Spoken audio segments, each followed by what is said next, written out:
It's like a family tree, part of you and part of me. And if we should separate, go your own way, I won't wait.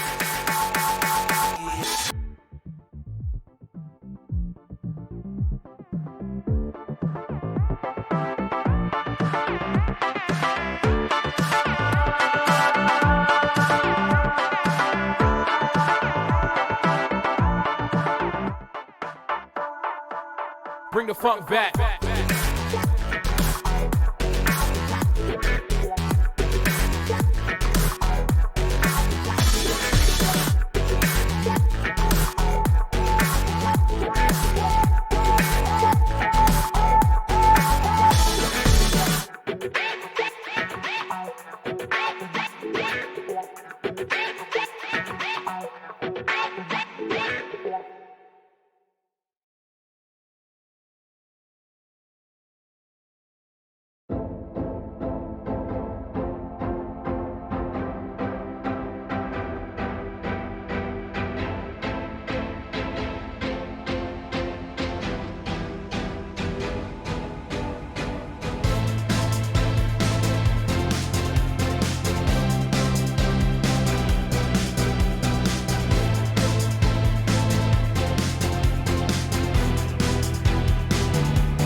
the same. Want to let it change. It's like a family tree. Part of you and part of me. And if we should separate, go your own way, I won't wait.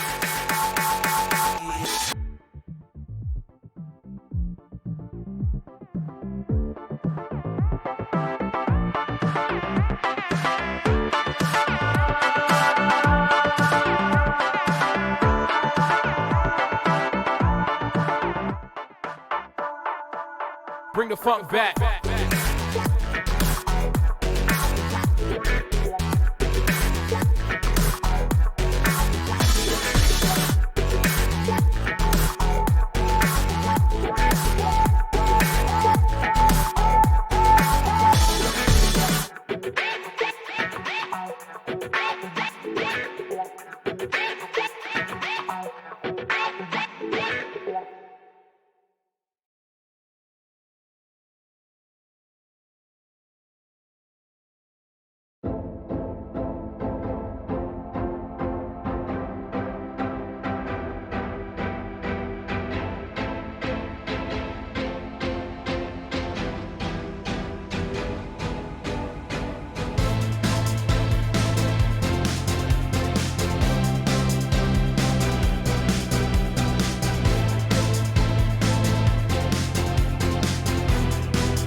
This is a calendar slash journal slash to-do list.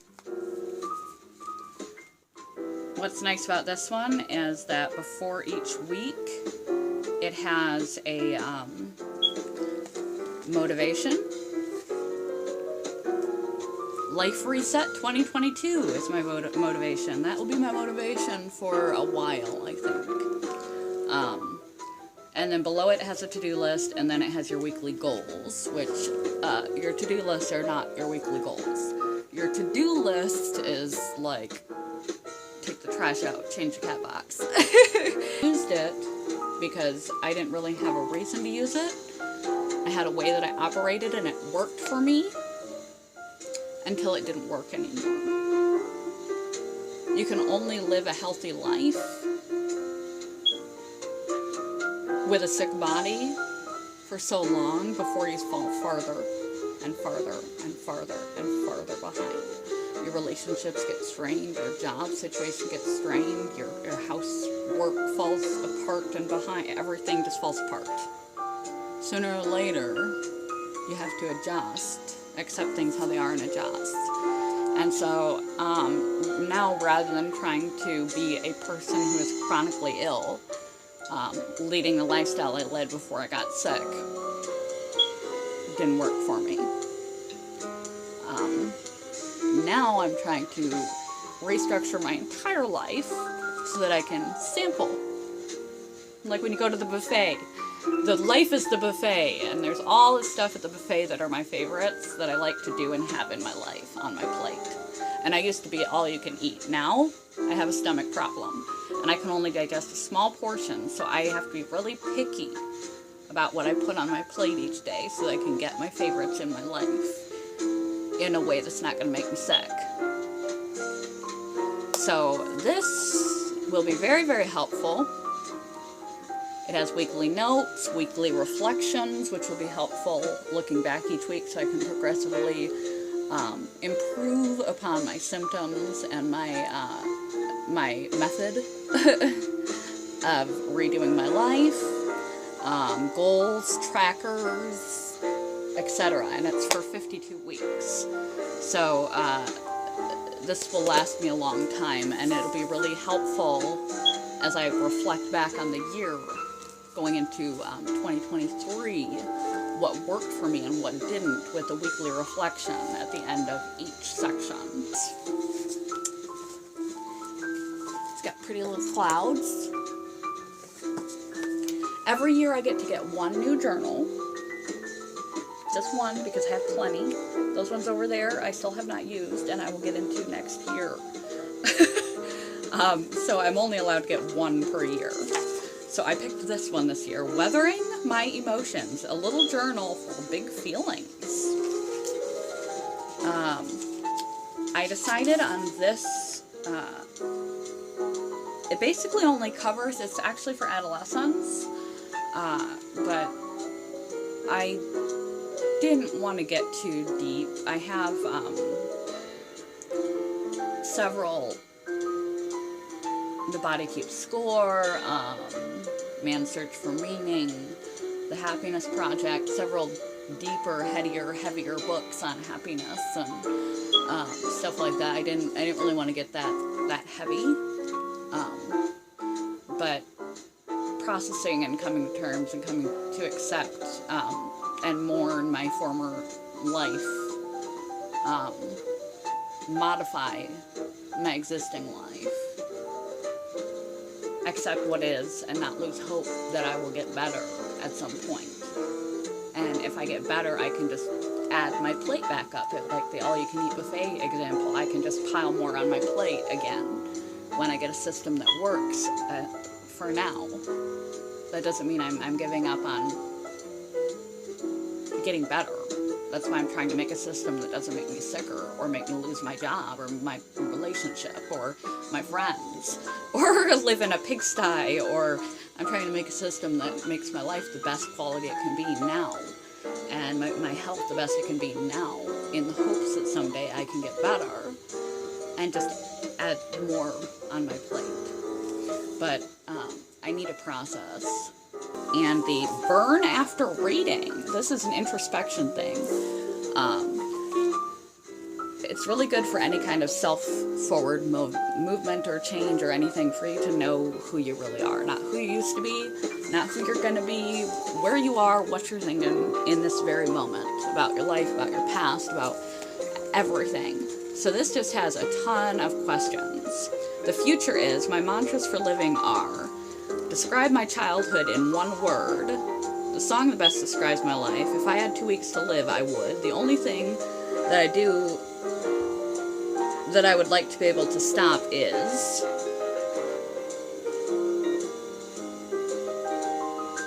one word that describes my current love life. Religion in 3 words. And it's just a lot. And we'll read the introduction. Thought now, since I'm unearthing myself from my traditional habits and routines and restructuring everything for a new identity as an individual with a current chronic illness. Doesn't mean it's forever, but currently a chronically ill individual. And coming to terms with that and accepting that. The truth. You can't hide from the truth, but it sure as hell can hide from you. They say the artist is the one who uses lies to tell the truth. One thing's for sure, it's impossible to tell the whole truth, especially when you are writing about yourself. Sometimes the lie is in omission, sometimes the lie is in the spin, but there's always an element of fiction because the talking or writing is not the thing itself. The gap between the word and the moment is always too wide. How honest can you be with these questions? How does it feel to finally tell the truth to yourself?